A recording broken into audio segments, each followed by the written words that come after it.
G'day and welcome to Mark and Sam After Work. Today I want to do a video about Coriolis. It's one subject I've done a video or a couple on before and mentioned a fair few times. And it's still something that comes up occasionally, and there's a few levels of the community in different places that accept things differently. Some people have got to a point of where they understand it, they believe it, and that it is what it is.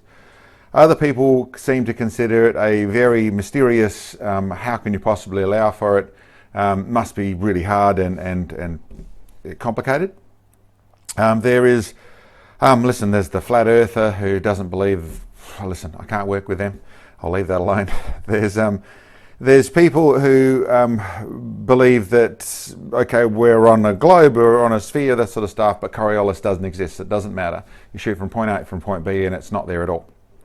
And there's other people that sort of say, listen, if it did exist and you're talking about a bullet travelling over a rotating sphere, and we're a planet that's X size and it's spinning at this speed, so that means that the ground is moving at thousands of miles an hour compared to the space, so how can you possibly do this at all? How can you shoot long range at all? And I suppose everything in between. The truth of it is, yes, Coriolis exists, and as I've tried to explain it before in previous videos, it's about the mathematical issue of something travelling over a rotating sphere. So it's not the fact that it's gravity or our Earth or thousands of miles an hour or shooting in a space or any of those things. It's about the mass of shooting over a sphere, which is probably ends up for some people, yes, that's acceptable, other people that's as clear as mud. So I've thought about it as to some simple, practical things to make sense of why Coriolis exists, in also saying, with the other thought, I suppose, what I've gone through in my head is the proving it and showing a shot doing it. I know there's at least one or at least a couple of videos out there that prove it by shooting. My honest call is you can't prove it by shooting. You know, the atmospheric conditions, I could make it look like I could prove it with shooting one direction, shooting another direction, showing the difference, that sort of stuff.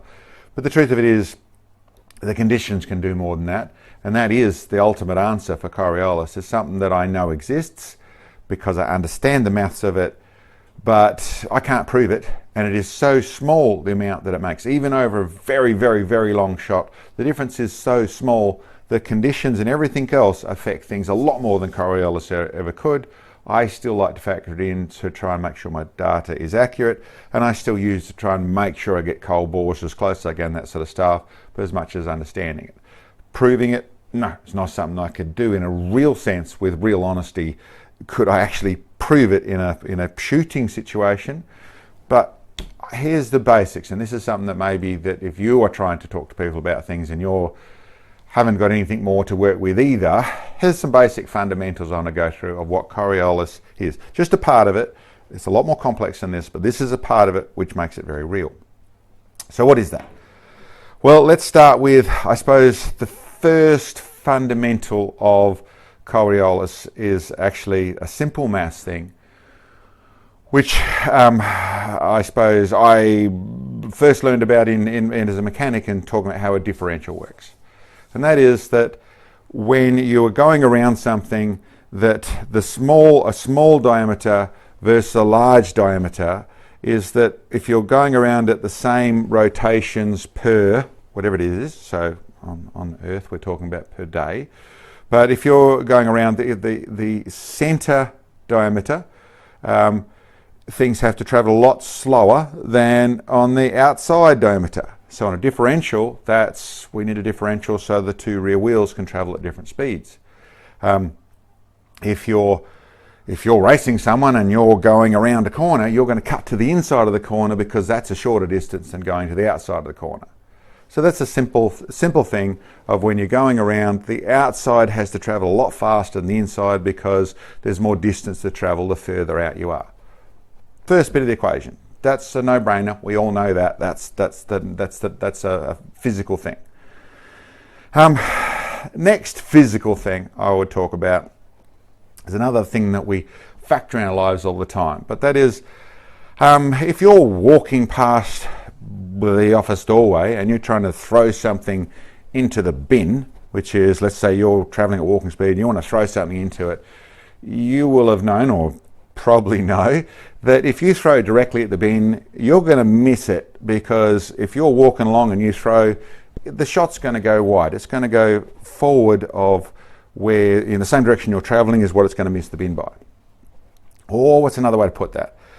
When you're passing a football, if you're passing a football to someone who's stationary and you're running, you've got to allow for the amount of speed you are traveling at. You've got to throw short, because it's going to go, the simple maths of it is that when you have a traveling object and you're trying to, when you're traveling as the thing that's firing the projectile, if you use your trajectory as just straight to target, but you already have forward velocity, you have to allow for your forward velocity in that shot. So we're simply going past here. If you shoot straight from there to there, but you've got X amount of velocity, the trajectory, or the projectile, is going to end up going to that same forward velocity away from where you actually aimed. So, and that's, I suppose, getting a little complicated, but I think you know that. If you're throwing someone out the car door when you're driving along and you try to hit a pole, you know you've got to throw short. You've got to allow for your velocity, for your forward velocity. Of course, the car one's a pretty good one to talk about, because and what you've done in this, and you shouldn't do this, of course, but of course as kids we've all done silly things and that sort of stuff. If you've got two things going forward at the same speed, so you're running as a football player, as whatever you do, you're running down the road. I was a polocrosse player, so two horses charging down the road, down the field. You want to pass, you can just pass straight across to the other person, because they're traveling at the same speed as you. So then that's straight, because the two speeds together, even though you're both traveling, you can pass one between the other. There becomes a factor that we'll ignore for this moment. There's obviously wind you're dealing with, and the faster you go, you've got to allow for wind and that sort of stuff. But largely, we'll ignore that, because that's a distraction. If you're both traveling at the same speed, you can just throw straight across to the person. Pass, spiral, whatever it is, however you're doing that pass, you can just go straight to them. If they're stopped, you've got to allow for your speed in that pass. If they're traveling at a different speed to you, so they're traveling slowly, you're traveling fast, you know that if you pass directly to them, then your difference in speed is how much it's going to be accurate, is how much it's going to move by. So what it does, it actually uses that difference of velocity has got to be factored in. Well, that's Coriolis actually, but it's not, because it's just a difference in speeds. But when you factor those two equations in, you get a difference in speed from the center of a circle to the outside of a circle, and you've got if you have a difference in speed between the when we're talking Coriolis, the shooter and the target, if there's a difference in speed between them, you've got to allow for it. Well, let's put this onto not the globe, let's put it onto a rotating sphere, which our globe is. At the poles, so that's the North Pole and the South Pole, you have almost no speed. They are the pivot points. And as you come around to the equator, that's going really fast. So that's the bit where the maximum speed, that's our maximum diameter. Well, it sort of is, but there's another bit. If the wider out you go, so the moment you go to the satellites, if they're traveling in synchronous orbit, so they're attached, and they're traveling faster again because they're further out. That's a bigger circle. But let's stay with our globe for the moment. So the equator is traveling flat out, and then gradually, as you come around, as you go down, you get down to the poles, they're almost stopped. They're just spinning around. And everything in between, whether that's a millimeter or that's 1,000 miles, or that's 10,000 miles, however far you go, there's a difference in speed. There we go. We've got a difference in speed of where they're actually traveling at different speeds. And if we just go shooting north-south for the moment, to keep it nice and simple, this part of the sphere is traveling at this speed, this part is traveling at this speed.